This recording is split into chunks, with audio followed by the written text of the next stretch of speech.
Hello students, ये आपकी political science की क्लास है। आज का जो हमारा टॉपिक है वो है अनुच्छेद 31, अनुच्छेद 33, 34 और 35। इससे पहले की जो प्रीवियस क्लासेस हैं उनमें हमने मौलिक अधिकारों के संबंध में अध्ययन किया है और सारे मौलिक अधिकारों का हम अध्ययन कर चुके हैं। जैसा कि आप जानते हैं कि वर्तमान में 6 मौलिक अधिकार हैं। एक जो मौलिक अधिकार था, संपत्ति का अधिकार, उसे मौलिक अधिकारों की सूची से हटा दिया गया था। तो संपत्ति का अधिकार यानी कि राइट टू प्रॉपर्टी, इसके बारे में हम जान लेते हैं और प्रतियोगी परीक्षाओं में कहाँ इस पर से प्रश्न बनता है, किस पॉइंट पर, उसके बारे में भी हम डिस्कशन कर लेते हैं। तो जो संपत्ति का अधिकार है, राइट टू प्रॉपर्टी, ये भारत के मूल संविधान में अनुच्छेद 31 और अनुच्छेद 19(1)(च) जो है उसमें वर्णित था, उसमें इसका उल्लेख था। तो अनुच्छेद 31 जो है इसमें क्या प्रावधान थे? अनुच्छेद 31 में ये प्रावधान थे कि सरकार किसी भी व्यक्ति की संपत्ति को लोक प्रयोजन के लिए यानी कि पब्लिक पर्पस के लिए अधिग्रहित कर सकती थी। मान लो कोई विकास का कार्य करना है तो उसके लिए। और दूसरा प्रावधान था कि संपत्ति अर्जित करने के एवज में सरकार द्वारा मुआवजे का प्रावधान किया गया था। तो ये अनुच्छेद 31 में 2 प्रावधान थे। इसके अलावा जो अनुच्छेद 19(1)(च) जो था उसमें भी ये प्रावधान था कि व्यक्ति को संपत्ति रखने की आज़ादी दी गई थी। अब देखिए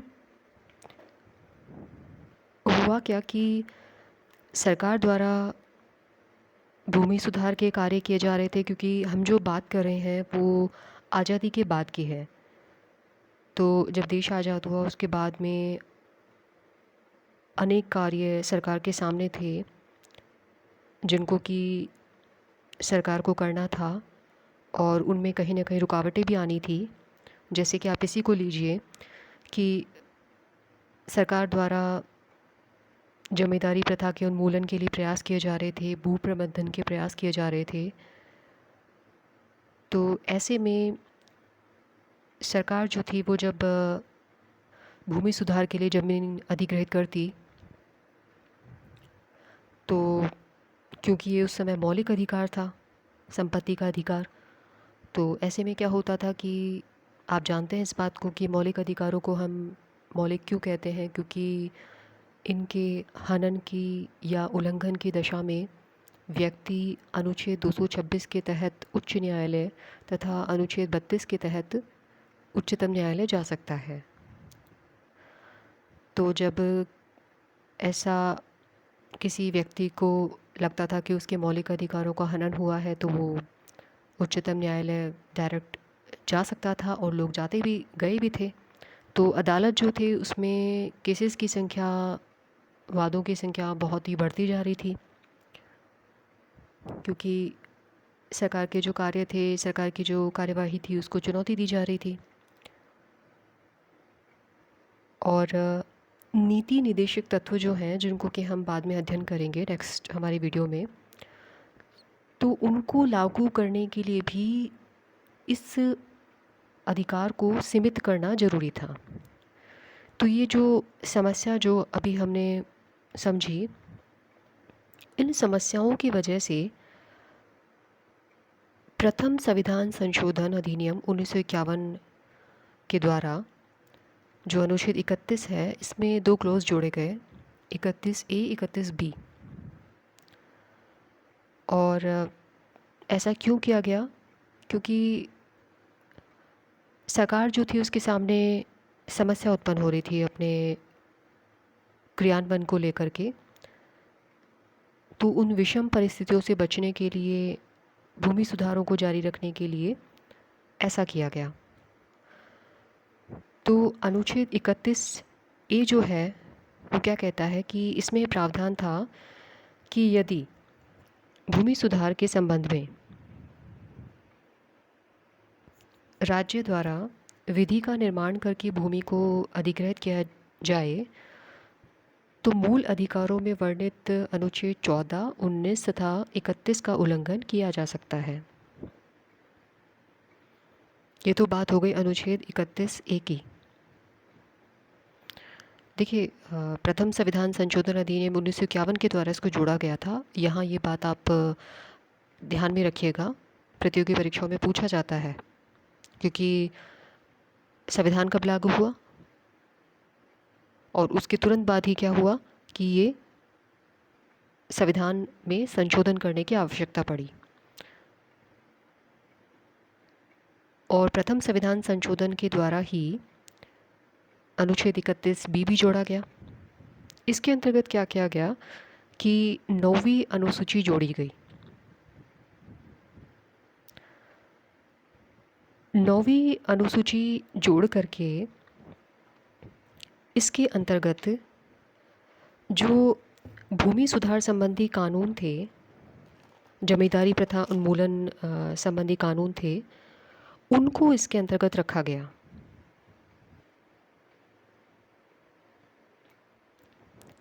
और 25वें संविधान संशोधन अधिनियम 1971, इसके द्वारा अनुच्छेद 31 में क्लॉज जोड़ा गया था सी। अब ये इसके अंतर्गत क्या प्रावधान किया गया 31 सी के द्वारा? इसमें प्रावधान किया गया कि नीति निदेशक तत्व 39 बी और सी को लागू करने के लिए अनुच्छेद 14, 19 व 31 का उल्लंघन किया जा सकता है। देखिए, अनुच्छेद 14 जो है वो क्या है? समानता का अधिकार। 19 क्या है? स्वतंत्रता का अधिकार। और 31 क्या है? संपत्ति का अधिकार। तो इनका उल्लंघन किया जा सकता है, ये प्रावधान किया गया अनुच्छेद 31 सी के अंतर्गत। तो 44वें संविधान संशोधन अधिनियम 1978 के द्वारा क्या किया गया कि जो संपत्ति का अधिकार था उसको भाग 3 से तो हटा दिया गया, और भाग 3 से हटा करके संविधान में अन्यत्र जगह दी गई। और वो पोजीशन क्या थी उसकी? यहाँ पे भी प्रतियोगी परीक्षाओं में प्रश्न पूछे जाते हैं, तो उसको भाग 12 के अनुच्छेद 300 ए में इसको सम्मिलित कर लिया गया। तो जाहिर सी बात है कि ये मौलिक अधिकार तो नहीं रह गया, अब क्या था कि ये एक विधिक अधिकार रह गया था। तो मौलिक अधिकारों में तो क्या था कि व्यक्ति डायरेक्ट सुप्रीम कोर्ट भी जा सकता था, लेकिन अब चूंकि ये विधिक अधिकार रह गया तो सरकार जो है वो नियम कानून बना करके ज़मीन का अधिग्रहण कर सकती है। और व्यक्ति को अगर मान भी लो कि अगर सरकार मनमाने ढंग से लेती है, ज़मीन का अधिग्रहण ऐसा करती है, तो व्यक्ति जो है वो निचली अदालत में तो जा सकता है, डायरेक्ट सुप्रीम कोर्ट नहीं जा सकता है। तो इस प्रकार से ये था संपत्ति का अधिकार। आगे हम बात करते हैं अनुच्छेद 33 की। अनुच्छेद 33 जो है इस भाग के द्वारा प्रदत्त अधिकारों का बलों आदि को लागू होने में रूपांतरण करने की संसद की शक्ति। तो हम इसे आसान लैंग्वेज में समझने की कोशिश करते हैं कि अनुच्छेद 33 जो है वो क्या है। देखिए, हर व्यक्ति के मौलिक अधिकार तो है ही। आपने अध्ययन किया कि 15, 16, 19, 29 और 30 जो है वो सिर्फ और सिर्फ भारतीय नागरिकों को उपलब्ध हैं। अब ये जो प्रावधान है अनुच्छेद 33, इसके अंतर्गत संसद को एक अधिकार दे दिया गया कि वो सैन्य बल हैं, अर्ध सैन्य बल हैं, जैसे मान लीजिए सीआरपीएफ है, सीआईएसएफ है, तो इनके सदस्यों के लिए मूल अधिकार को प्रतिबंधित कर सकती है। तो ये अनुच्छेद 33 के अंतर्गत सरकार के द्वारा प्रावधान किया गया। इसके बाद हम अध्ययन करते हैं अनुच्छेद 34। ये कहता है कि जब किसी क्षेत्र में सेना विधि प्रवृत्त है तब इस भाग के द्वारा प्रदत्त अधिकारों पर निर्बंधन किया जा सकता है। यानी कि देश में मान लीजिए कि कहीं मार्शल लॉ लागू है अगर हो, और संसद के पास ये पावर आ जाती है कि वो मूल अधिकारों पर प्रतिबंध आरोपित कर सकती है। मान लीजिए कि भारत के किसी भी क्षेत्र में अगर मार्शल लॉ लगा दिया जाए तो संसद को ये पावर उस समय मिल जाएगी कि वो जो फंडामेंटल राइट्स हैं उन पर प्रतिबंध लगा सकती है। ध्यान दीजिएगा, यहाँ पे जो बात कही जा रही है वो संसद के संदर्भ में है, राज्य विधानमंडलों के संदर्भ में नहीं है।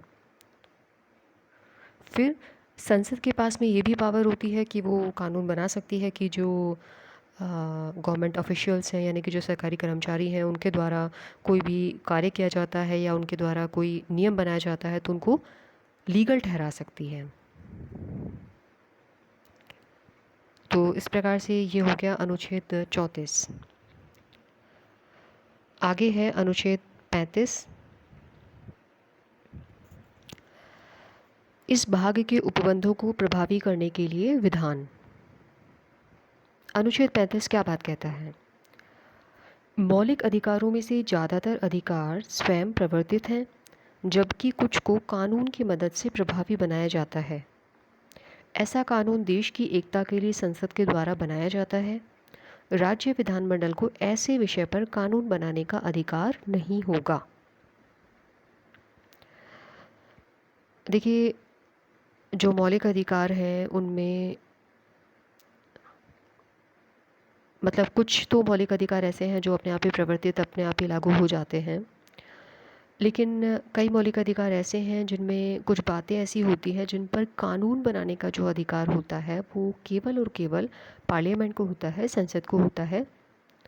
जो राज्य विधानमंडल होते हैं उनको ऐसे विषय पर कानून बनाने का अधिकार नहीं होगा।